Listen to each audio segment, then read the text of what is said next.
everyone, and welcome to the Nobodies for trending politics and holiday etiquette. 757 Living, Nauticus WinterFest. For Life Unfiltered, the most underrated longevity tool. Fan Zone, Boston Blue, and Christmas movies, Hallmark versus Netflix. For Gummy Bears, am I the a-hole for blaming my fiancé for ruining Thanksgiving? I'm Kashmir. I'm Jackie. And we are the Nobodies. 757.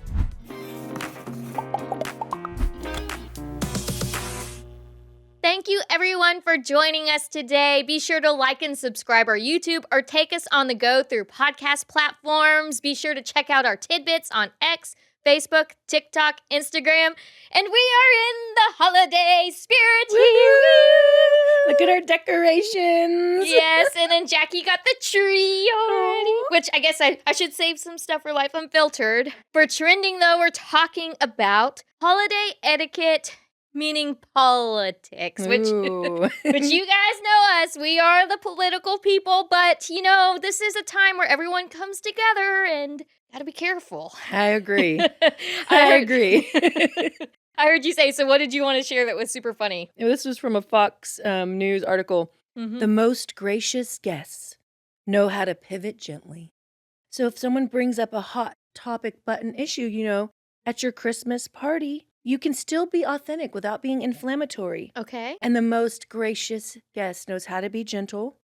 And they'll just say, let's save that one for dessert. Or, I'd love to hear your thoughts another time. I thought that was funny. Yeah. Or tonight, let's just enjoy being together. Those are great segues. And I did look up online like what the actual statistics, and they said that 1 in 5 Americans have become estranged from a family member due to disagreements on controversial topics, including politics. How sad. I know. And they said liberals are significantly more likely than conservatives to say it is acceptable to cut ties with family members over political views. 50% of self-described liberals said it would be acceptable to cut ties with a family member. In contrast, only 11% of conservatives and 19% of moderates. And then nearly a quarter of very liberal respondents had cut off a family member. Only 9% of conservatives have. And they say it includes younger generations, Gen Z and millennials, non-parents. Another thing that they talked about from a sociologist is liquid culture. I know this. Yeah, a period characterized by rapidly changing norms and values. The traditional bonds and shared values that once unified individuals and families have eroded, leaving relationships more fragile and increasingly susceptible to strains of political and cultural polarization. I wonder if the liquid culture happened in the 60s or when Vietnam was going on.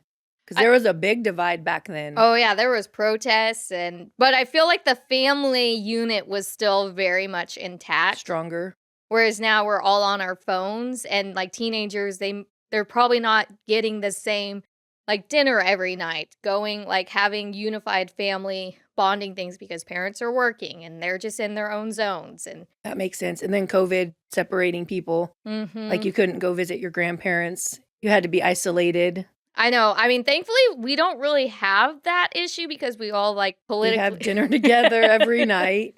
That's a thing we do. So I think we've stayed cohesive. I don't think we have adopted the liquid culture. No. I just wonder why it is that liberals will cut their family off more than conservatives or independents will. I wonder if they think, like, I feel like Trump really did like a divide where people are just so polarized, and people who don't like Trump, they do it because of moral reasons. Like they think he's a racist. They say he's going to deport all the people. So they're taking like a moral high ground. I guess when you're a conservative, you kind of are already in the minority because everybody like on the liberal media, so like they hate Trump. I mean, it's more socially acceptable to hate Trump. And conservatives, they're rooted more in family bonding. Like family ties are super important. I was just wondering if it's faith too. I'm not saying they don't have faith. I just wonder what causes you to want to cut your family members off. I know I heard that Jimmy Kimmel's wife, she gave 10 reasons why her family shouldn't support Trump, and because they didn't avow to it, she cut them off. Yeah. Maybe they're a very outspoken family. Yeah. Because some families aren't political at all. Like my cousin Teresa, she said she never voted before in her life till she was around us more because her Yeah. family wasn't political. And I could see the politics backlash, like when Biden won. And then you wanted to be like at the table and you had to hear about, oh, the right side won. And yes, we're back to normal without Trump. And then with Trump winning, you just want to dig it into the. Yeah, that sounds like you. I don't really want to dig it in. Yeah. I do think, though, that you can't change someone's political beliefs. I feel like they have to come to that on their own. So why not just have a good time with your family? Like us at Thanksgiving, either someone's in there watching football in one room, and then the other room, we're watching the BBC Pride and Prejudice series, or do what you want to do and have fun with your family. Because in the end, politics isn't, you're going to miss your family more than you're going to miss having some political stance. Yeah, and politics too. We were talking about this a couple of days ago. It's like, how are we actually influencing politics, and how does it impact us? I mean, it does impact us like with money and stuff and healthcare, but I mean, in reality, like these political arguments or what's happening in the news, you're going to forget about it in a couple of months and it's not there forever. Like, your family is the one that's going to be by your side. Yeah. And yes, we want a conservative nation. We want to save our republic. We want all of that. That's what we believe in. We believe in the founding fathers and what they intended. Yeah. Whereas other people want this country to evolve. And where we want our freedoms. We want the traditional freedoms that we believe are rooted in Christianity, Judeo-Christian values. Yeah. And we want all of that. But in my head, I'm like, in the end, though, who's going to be there for you? It's your family. Who are you going to depend upon? It's your family. I just feel like government's become too big in our eyes. We don't need to be viewing government like that. We need to just think about everyday moments in our lives. And everyday people too. And even like your churches. Churches help people. There's so much more than the government. Really, I don't see what the government can do for you, except because it just keeps getting bigger. All it's doing, and like you said, is politically dividing us. And then I think just actually humanizing the elements. For instance, Michelle Obama is all over, like with her podcast scene, and even like with conservatives, I do see them kind of make fun of her. And I mean, I've laughed at some of the things, but when I look at what she's saying, like, she is not a happy person. And it's really sad to see because it's like she was the first lady. I mean, she had all of these things bestowed upon her, wealth, and you see that she's still not happy. She's not happy with her husband. She's not happy with her kids. And I mean, yeah, we disagree politically, and she has said things about conservatives, but it's the human element. Like, I feel bad for her. Like, I should pray for her because she's really unhappy. And then you can see people, if they are on the opposite spectrum, you have to humanize the person that, yes, they have these strong beliefs, but just because you have strong beliefs doesn't mean that they're not related to you or someone that you are close with other areas. So we just have to come in agreement with people and just, why argue over stupid politics? No, I agree, because my nephew had different politics than our family, but I didn't want to cut him off because of the politics. And I do like that you're humanizing Michelle Obama, because I think that people are dehumanizing people. Like, I heard Joy Reid talking about Erica Kirk in the most horrible way. Her and a couple gals, I don't know their names, but I just thought, you walk away from that going, okay, yeah, maybe so before you go to like a holiday dinner or before you go to Christmas, like, don't watch inflammatory news shows. Don't, like, stay away from it, because there's so much out there that you can be consuming that's healthy for you. Yeah. And that could benefit others. You could be talking about so much. And actually, you could actually be interested in what someone else has to say besides forcing your own opinion down someone's throat at a holiday gathering. Yeah, because you're not going to change their mind just by getting mad at them. No, I mean, and there's so many things that people do. Like, I can look at my dad right now, since he had that health scare. I mean, he's reupholstering our cushions. He's out there, like, making money on a Facebook marketplace. Like, he's like doing so many things that you could be interested in besides talking about politics. And also, too, like, when we're on social media, we're just going to be fed everything. Like, if you're Democrat, you'll be fed all the things to be mad at conservatives. And if you're conservative, fed all the things that you're mad about Democrats. And that's like, we're in a bubble with that. But we don't need our Thanksgiving tables, our Christmas parties to be consumed with that. And I'm glad you brought that up, because they said the thing now that the algorithm's doing in your phone is they are focusing on rage. They want everybody to be outraged over something, because it's causing more people to flock to the phone and stay on the phone. Well, yeah, because you'll get mad and be like, so get off your phones Interact with Interact people. with people. Ask them what they're interested. Ask them what they're doing. Like maybe you haven't seen your family members in a long time or friends. Ask them about their lives and how things have been going for them, because you'll hear a lot more and understand a lot more from others without having to make everything about politics. Yes. And I did see online, I did look this up, and a therapist. Ooh. So she actually had some ideas, and she gave examples about how, like, the families became divided and they were once together with politics. She says it requires a therapist to have a neutral expression and to detach her own beliefs. So that would be difficult. So here's her do's and don'ts for discussing politics.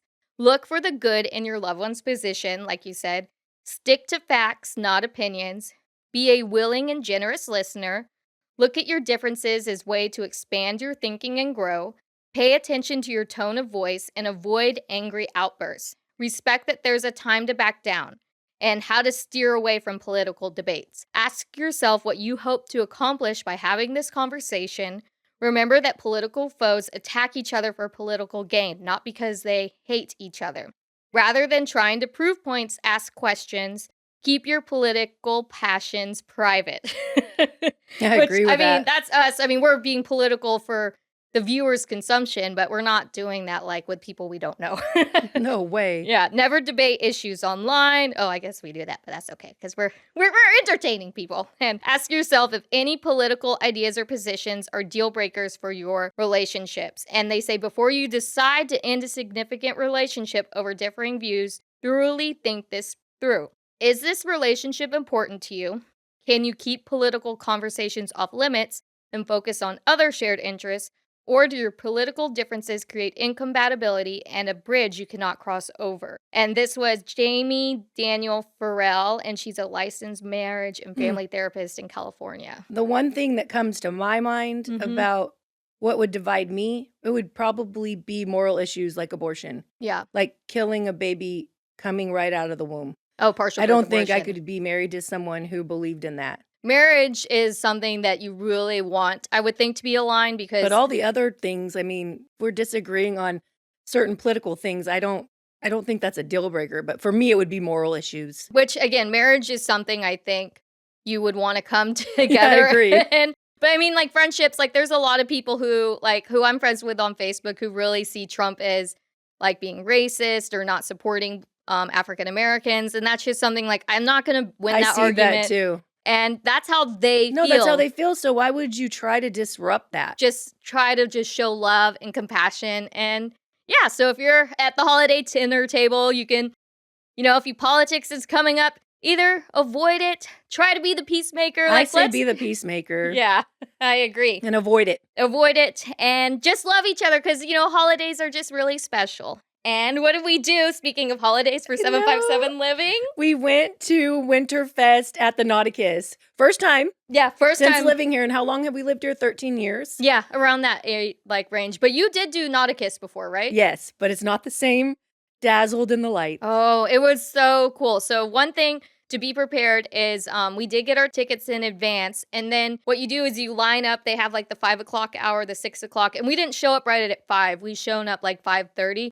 And the line may be long, but it goes pretty quick. It goes quick. And then it was the WinterFest. I just want to make sure I get the names right because we are promoting them. Yes. The WinterFest Kingdom of the Snow Queen. And they're competing on ABC TV's The Greatest Christmas Light Fight. That's so cool. It'll air December 18th, 9 p.m. on ABC. And they can get $50,000. They need it. Yes. No, I love the lights. Yeah. They were so spectacular. I was just walking through there thinking they worked really hard. They made it look so beautiful. And it was just like a winter wonderland to me. It was, especially when you actually got outside and just they had the dangly lights and then just being on the water. And I don't want to forget though, right when you walk in, they have the Sea Level Event Company and the Sand Bar where they had special holiday drinks. I got the cranberry vodka with brown sugar. I was shocked that I liked it, but it was delicious. It had rosemary and cranberries on top. In it. It was so festive. It was so festive. They do have a bourbon drink, and then you can get like spiked hot cocoa. They have some beer. And they have it on the outside and in the inside in their bar. So cute. It's like you're set back in the days in what would you call that? The 40s and 50s. Well, but you're in their cafeteria. Oh, yeah. I don't know what they call that. The mess hall? Yeah. So you're in there and it's like, I felt like I was back in the past, like having our little drinks, and they had Christmas music and Christmas trees. And it was so cozy. And they had these lemon shooters. Oh, those were yummy. Yeah. Yeah, like a lemon drop. Yeah, lemon drop. And very kid-friendly, like all the cute babies everywhere and all the little kids in their pajamas. Because inside they do have photos with Santa, and they have a Snow Queen experience, and then they also have like magicians and aerialists too, like in these shows. Yeah, they have a talking Christmas tree, like that's an interactive tree. And then they have a little polar bear. Polar bear, thank you. They had a polar bear hanging from the ceiling, and they talked to my sister's boyfriend, Scooty. Yeah, and he's like, "You're wearing shorts." It was so cute. It was a little chilly on the boat, so I would suggest a layer. And especially now. Yeah, it's getting colder. And yeah, it was just so fun and very magical. And then we did get to see the Grand Illumination Parade. That was fun. Yeah, it's very more local, I would say. So we weren't like totally like blown away with it, but it was just fun to see all the community. And then we got pizza at... Oh gosh, I always want to say Benny Donato's, but that's not where we went. We went to Granby Street Pizza. Yeah. Granby Street Pizza, and it was really good. Yeah. It was yummy, and then we had appetizers. We had mozzarella sticks and wings and excellent pizza. So I would highly recommend eating there. They're totally worth the bite. Nobody's pick. And they served us quickly, and it was super great. So if you're looking to do something for the holidays, I would highly recommend going to the Nauticus WinterFest. And when we come back, we're going to be talking about, what is it? It's the most underrated longevity tool. Yes, most underrated longevity tool. Hey, Hampton Roads, are you looking for a hairstylist? Then I have the perfect person for you. Tanya Waters, located in the heart of Norfolk at Edward Johnson Salon, and 30 years of experience. Plus, she's my mom. I mean, do you think this hair is natural? And she has a great deal for you. With any service, you get a free, that's right, F-R-E-E, free deep conditioner. How do you get this deep conditioner? You call 757-652-8353. Again, that's 757-652-8353 and mention the Nobodies. Welcome back to Life Unfiltered. So, how was Thanksgiving? I loved it. I thought it was our best ever. And I think because we all got bonded through my dad's health scare, your papa. Yeah. We went around the table saying what we were thankful for. And he said that he was thankful that we got on board with eating right for him and that it's really helped him. I felt like there was like less pressure, but again, it's probably because I am not in this little weird worky state. And it was nice having Scooty. Like, you guys watched Emma for the first time. Yeah. I think I watched it too. It seemed like it was going on a long time. And then you watched Pride and Prejudice, but we were in the football zone, which I'm not going to talk about my Ravens right now. We'll save that for fan zone. But I just felt like it was chill, low key, and we made good food. Yeah, I made apple pie for the first time. Oh my gosh, so good. And then Teresa made these broccoli cheese thing. I just want to keep eating it over. Oh, you really love it? Oh God, yeah. Broccoli. Oh, Jerry too. He loves it. And yeah, I've just had such a great, restful, joyful time. And the turkey, we doubled the brine. It was excellent. Double the brine, double the batch. And we're still eating turkey. Today's Saturday, but we still got lots of turkey left. I don't know, like, I feel like during the holidays, I get this funk on me. I think it's like I'm trying to think of the year and how I've been progressing and have I hit my goals. So I think today's topic is going to really help me, right? What was it? Oh, the most underrated longevity tool. Yeah, I need that. Come on. And it's by Mark Hyman. Okay. I got like a little blip in my Instagram reel, and it was saying how gratitude is good for you. Oh. Yeah, how it lowers your blood pressure and helps your health. And it basically says it improves your sleep quality, breaks stubborn habits. So like people that want to quit tobacco, it helps them. Oh. It will help you reach your lifestyle goals, such as eating more veggies or taking your recommended number of daily steps, help you manage stress, boost mood, reduce risk for heart disease, diabetes, and dementia. And I'm like, okay, I need to do this. He says that he attests to it. It was, Harvard study. So out of 50,000 nurses, the people who tested highest in gratitude were 9% less likely to die over 3 years than those who didn't practice gratitude. How do you practice gratitude? So he does it before his meals. And he also says that he does it before he goes to bed. So he has less, sorry about these papers. He does it before he goes to bed so Mhm. that he'll have less worry when he's falling asleep. So he has 5 little things that he says. Write 3 things that you're grateful for each day. Okay. Give thanks before your meals. So just take a quiet pause to thank for the food in front of you. Mhm. Practice 3, write 1 thank you message a week. 4, verbally thank at least one person a day. Use your camera to capture grateful moments that you share on social media. And I thought, I need to start doing this because he says most people think of gratitude as, something that you don't really need. Yeah. But he's like, it's actually more important than eating healthy. Like, Wow. it'll help you eat healthy. It'll get you on the right track, but it's really important because it recharges your system. It recharges who you are. Well, Nanny got me, like, even when I was younger, when I would get in these bad funks, she was just, say things you're grateful for, say things you're grateful for. And I do want to say it does really uplift your mood. Like, I mean, I'm grateful that I'm not working at a place where I felt I was not productive and I hated going every single day by the end of Yeah, and you seem happier. I do. I mean, it's not that I didn't love the job I was doing. It's just that it just wasn't what I needed anymore. And it like things transition, things change. Yep. And I have to stop thinking of what's the next thing and then focus on what I already have instead of what I don't have. That's basically practicing gratitude. Yes. Because they said if you're really stuck in the mud, like Mhm. with resentment, start focusing on how your life would be like without the garbage man. Like Monk. Yeah, you'd be like Monk, really upset, especially if you were obsessive like Monk, Yeah. the TV show. Or if, say, your lights didn't come on, or like the farmers didn't, Have vegetables. sorry, if the farmers didn't have the food to stock the grocery shelves. Or toilet paper. We had that. Toilet paper, that was a really sad, Yes. sad time. And I did give away toilet paper because I knew, like, blessed if you give and you Yes. shall. And we never went out without toilet paper, except now Nanny does buy Charmin, which I love. Charmin, I love Charmin so much. too. It's so soft. Those little bears, they know what they're doing. And then it's just good to practice gratitude. And if you are a Christian, which we are, Mhm. it says Billy Graham, he wrote this article in 2014, and he said that it's more than 150 times the Bible calls men or women to give thanks. So it's a good practice. And then I always think of this, it's Philippians. I never know the exact scripture, but it's in Philippians. I think it's Philippians 4, 6, 7. And it tells you to pray about everything and to give thanks and to present your requests to God with thanksgiving. Yeah. And then the peace of God that passes all understanding will guard your heart in Christ Jesus. So if we really want the peace of God, what we do is we just take time to say, no, we're not going to worry. Because worry, I could see, would cause so much complaining. It does. I see that about myself. When I'm worrying, I'm going to complain more. I'm not going to be thankful. And I'm not going to let God work it out for me. Because in that scripture, you're saying you're presenting to God. You're saying, oh, God, I thank you for all you've done. Yes. So you're focusing on what he's done. And you're not in a moment of what I do not have. And then I also like to, because you say, I'm thankful for what you've done, and I'm thankful for what you're going to do. Yes. Because just like, don't look at what you have as all you're ever going to have. You have to know that God is a rewarder of those who diligently seek him.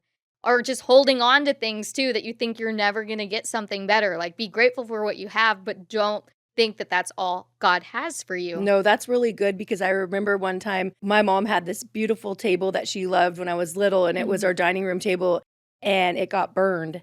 And she really thought, that's the only table I'm going to ever have. And then God spoke to her and he said, you think that's all I'm ever going to give you? And then when she opened up herself to that capacity, now she's had so many dining room tables she's given away to people. So no, God will give to you. He will give to you. And just take the time to practice gratitude because I've seen it in myself. I know one key is slow down and be still because I have a problem doing that. You have to slow down and be still. And then you can see all the areas that you are complaining in. And then you can go, okay, no, what am I grateful about this person? Why am I complaining about them? Why am I being so negative in this area? Okay, what have they done? Focus on all the good things they've done or focus on all the good things that you've done because you could be complaining about yourself as well, that you're not, like you said, not meeting up to this standard or these goals that you want to achieve by the end of the year. That very true. And another thing you said besides slow down, what was it? Rest. Rest.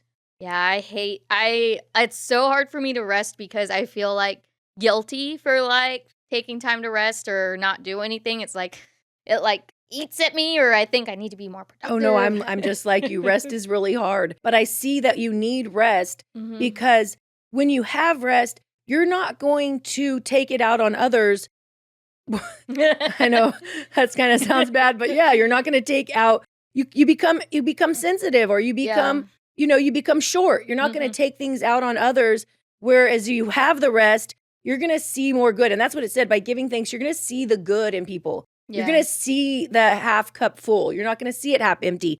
You're going to see more good in your life by practicing gratitude. It's very true. And speaking of rest, like yesterday, I was so tired. It was 7:50 at night, and I'm like a late bird. And I'm like, I'm going to bed. And I did. I turned off all my electronics, and I slept from 8 o'clock to 10:30. Oh, I feel you. I've been sleeping a lot. I'm like, ever since Thanksgiving, I'm like, resty, resty, rest. But I have to tell myself, no, I accept this rest. Thank you, God, for this rest. And then the little things that I do, I'll say, oh, I'm thankful for these sheets, or I'm thankful for my bed, or I'm thankful pillows. for the walls. Yeah. I'm thankful for the heater, because if you really think about it, America has it really, really good. We do. Even the poorest of the poor doesn't have as bad as in another country. And, it's really sad, but we have it really good, and we need to be thankful for all the things that we do have. Yes, especially this time of year, too, because, this is when we're buying gifts or like you said, the craziness. Like, we have to slow down. Is someone really going to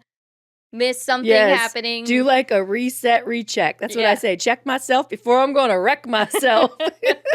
No, but too, they say America's the most giving country. Oh, really? Yeah, so that's wonderful. So, like, think about who we are and think about how much we give and how much we do really want to love, and like focus on all those things that make us happier and better and fill us full of joy. You can give besides monetary things or buying things. You can bake things. True. Make things, or even give of your giving time, like giving time to spend time with someone. Time is so important. I remember when my grandma was in the nursing home, there was a lady there, and she didn't have any family that could visit her. Oh, yeah. And I remember I would feed her.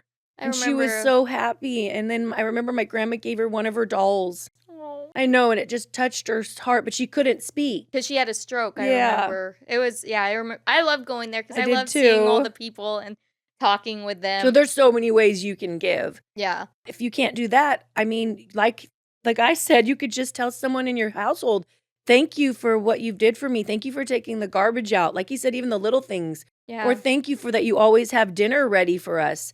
Thank you for thinking about me. Like I try to tell Kashmir, no, thank you for all the hard work you do on the show and everything you're doing. I'm so appreciative, because you want people to know you value what they're doing. And that really does make you feel better. It does. It makes you think, okay, I'm doing what I've accomplished, and don't be so hard on yourself. I love that. Like, really just say, this is where I am right now. And like, for me, I'm dealing with like my shoulder and my rib area.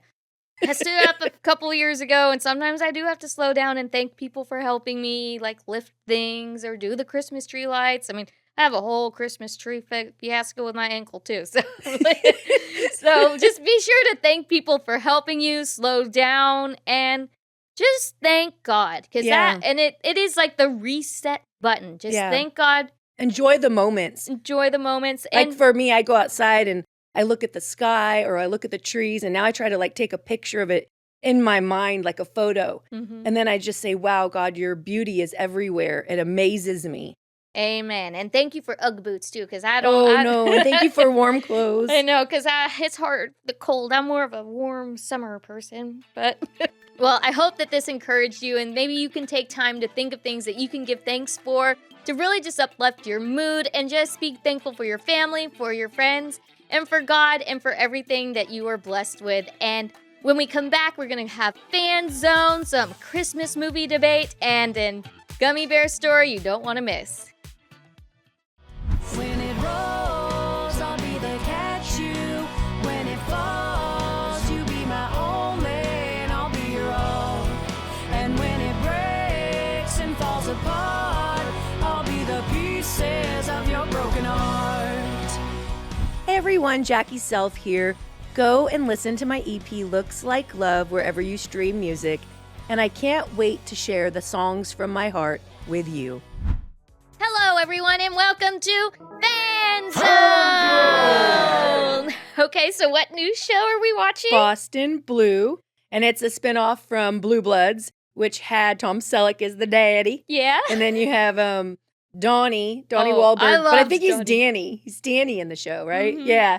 So Danny's son moves to Boston, and Donnie has to go there because his son gets caught in a fire. Yeah. So his son is a cop, and then Danny goes over to Boston to be with his son, and then he stays. I love it. I love Donnie Wahlberg. Like I do too.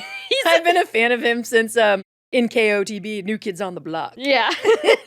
And I like the different characters that they have. So they have like, they kind of diversified, and they have like the DA instead of like Tom Selleck being the chief commissioner. She's cool. like the DA. Yeah. And they've converted to Judaism.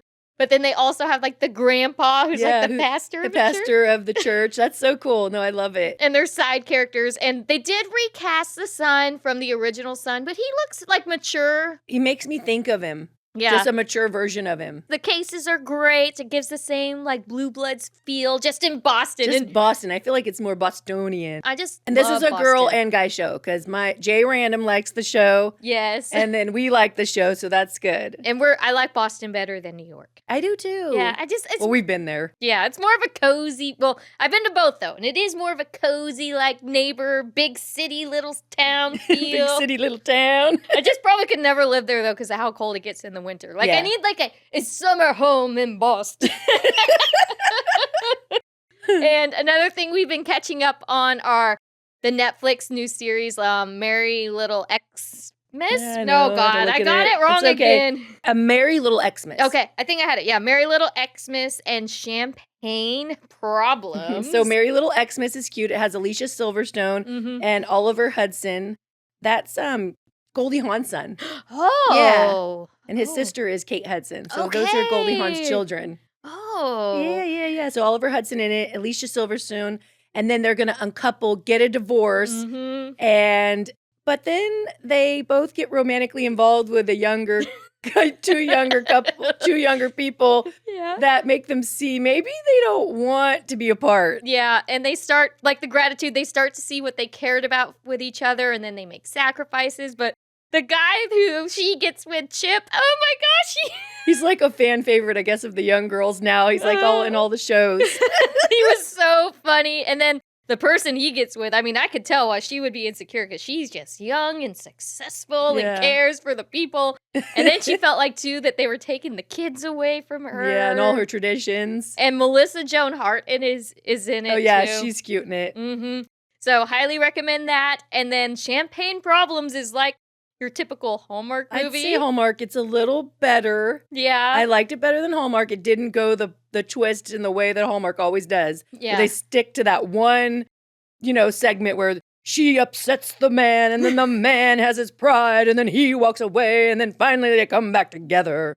I mean, I guess that actually kind of does happen, but this is on a chateau in Paris, France. Yes. Such magical, like, and then they have Roberto, this guy who, no spoilers. No spoilers. He's hilarious though. Yeah. He basically just wants to save the champagne because he loves it. He loves the party and he's super, super rich. And then they have a little dog named Boozer. Oh, yeah, that was so cute. And then she's the actress from Ransom Canyon. That's what I couldn't figure out, which they are renewing that on Netflix. That's cool. But we did get to talking because I feel like Hallmark movies at Christmas time, I know people love them, but I am just too overwhelmed with them. And they're just like these bam back, make your dog a bone things. Like they're Sorry. make No, but whack. Give your dog a bone. I Yeah. agree with you because I was over at my Aunt Liz's house and she was watching an older Hallmark show. And I was like, oh, what is it? It had Gary Sinise in it. Fallen Angel. Yes. And I told her, God, I just love these shows. And she goes, yeah, they have more substance. Yeah, And that's what it is. They took time to think about the plot. Mm-hmm. And have an engaging show that you could watch. Now it's just like cookie cutter, press them out, send them on their way. I know, different small town, different family with the white dad or Yeah. the white But grandpa. another one that you can watch is Great American Country. Oh, GAC. Is it GAC? Not country, but or is it country? I might be saying it wrong, but it's GAC, and I know that they're trying to change the way they make the Hallmark show. Yeah, I mean they're more conservative. I know Candace Cameron Bure went on them.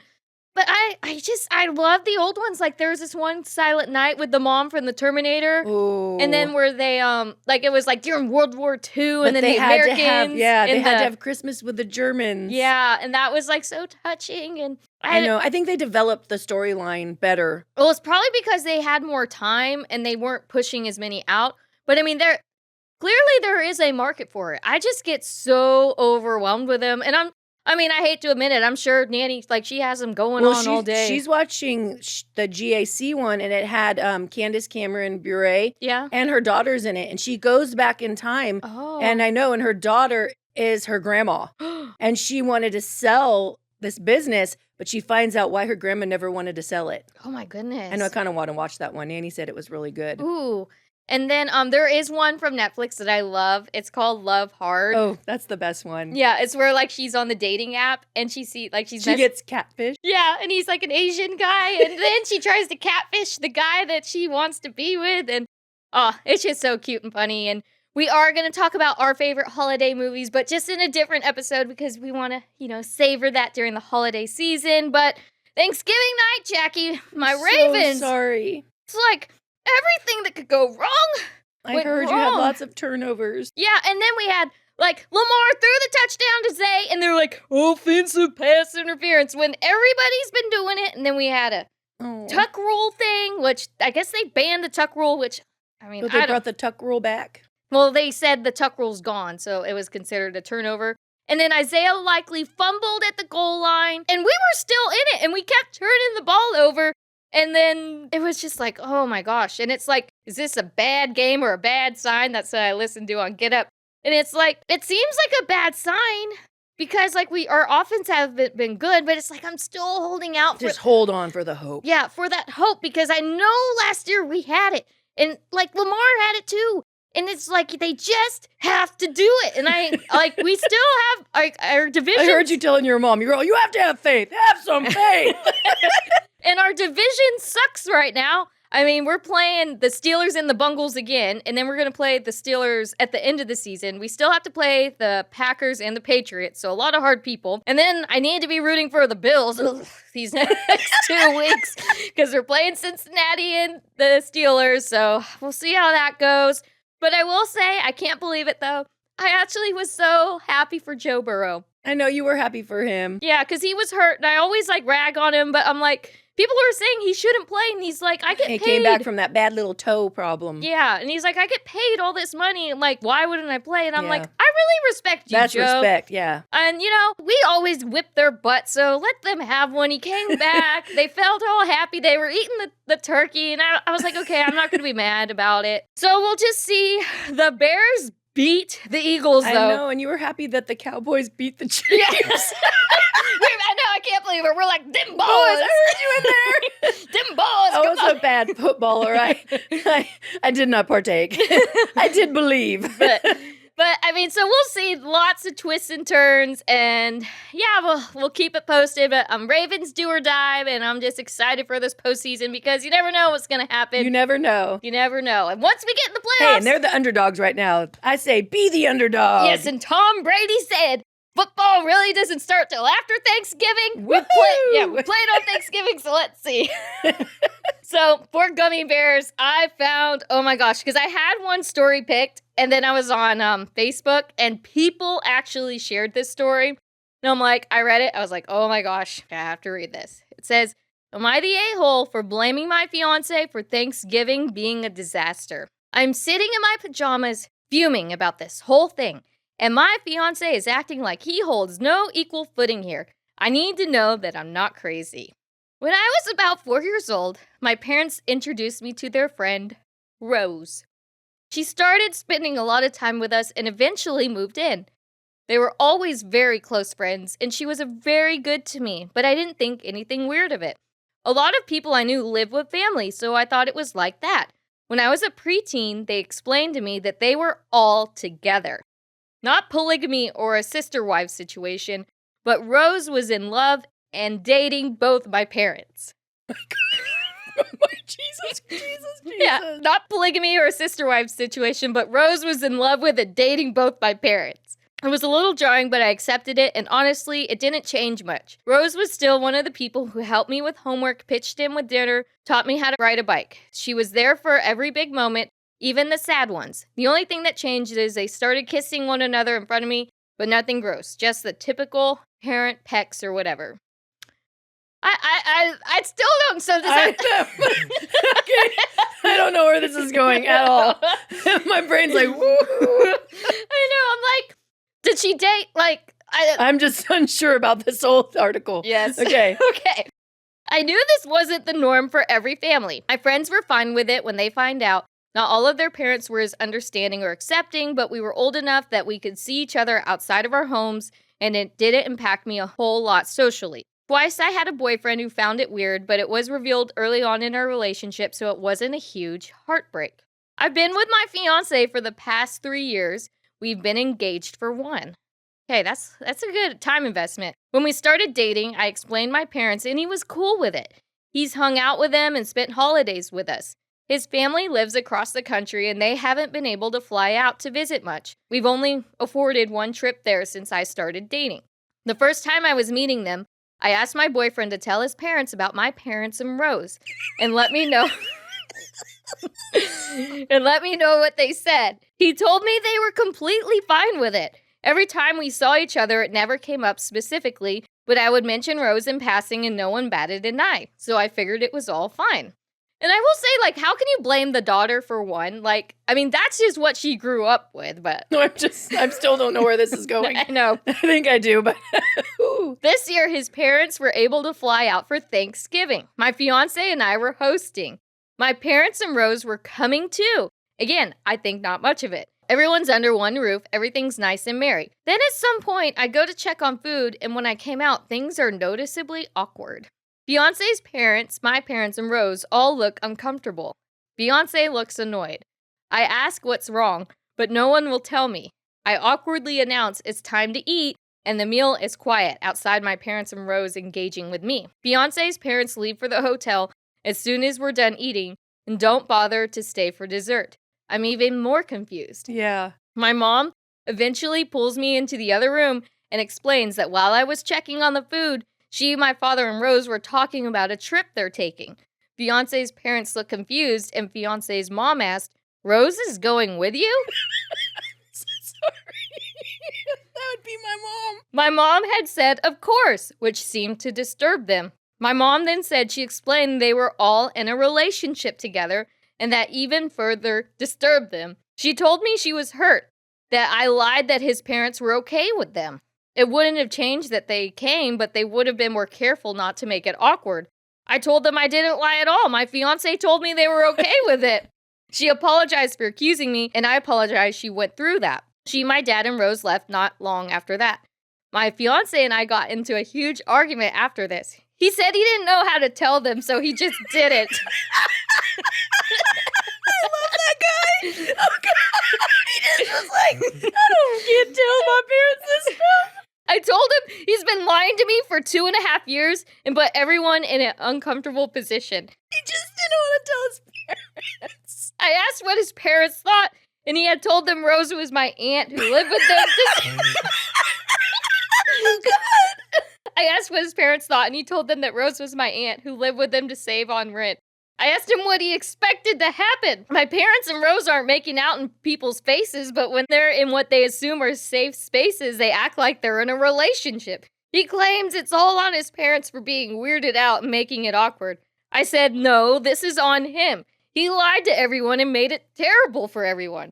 Sure, his parents could have acted normally and they were at fault for not recovering and trying to have a nice meal, but he's still more so at fault.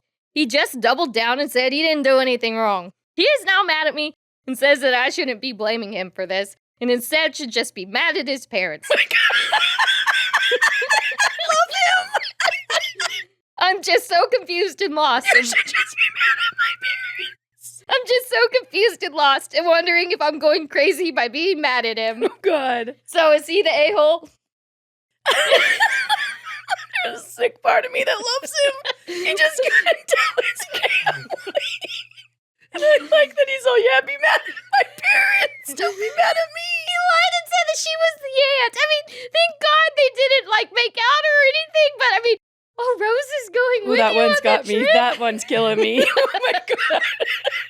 I don't know. I could just see my dad being like that. Like he wouldn't tell. And then his parents would show up and they would be all, what is going on? I don't know. Ooh, that one kills me. I mean, I do think he's at I fault. hope they don't break up though, because I do feel like he's just gonna trust his parents. I just feel bad though because like you think like the mom thought the daughter lied to her saying the parents were okay. And just imagine if it was our family going in to seeing that. They'd be like, what the F is going on, Kashmir? And at like 3 years, you're I don't invested. think we would have left though. It's like we would have all been all. This is Well, I would have told you if my fiance's parents had a weird, like, polygamous. She says it's not polygamous. That's polygamous to me. Yeah, me too. But I just feel like I don't know. He kills me though. I would just love to see who he is. Oh God, God. I feel bad for her too because she didn't try to be with a weird kid with weird parents and Rose. I mean, would you be in a relationship with fiance who had parents like that? I don't know. I mean, G Random had some weird family. Would you have told your parents at least? Oh, I would have told my parents. I know. I want to see what happens with this because that's. Oh, this one's good. They're engaged. It's not like a I casual hope they don't fling. break up. I do I too. just felt like he couldn't tell. And then just the whole. Is Rose going with you? Oh God. Oh God. Well, we hope you enjoyed that story. And if you'd like to get a hold of us, share us your questions, comments, or just send us a note. How can they reach us? You can text us at 757-756-7487 or email us connect@the KNOWBUDDIES 757.com. We would love to hear from you. And if you'd like to hear more of our stories, we have our website, thenobody757.com. Catch up on old stories or even read our blogs or see my mac and cheese recipe. Woohoo! I'm Kashmir. I'm Jackie. And we are the Nobodies 757. Want to be in the know? Subscribe to our YouTube channel. Listen to us on all podcast platforms. Follow us on all our socials. Visit our website, thenobody757.com. I'm Kashmir. I'm Jackie. And we are the Nobodies 757.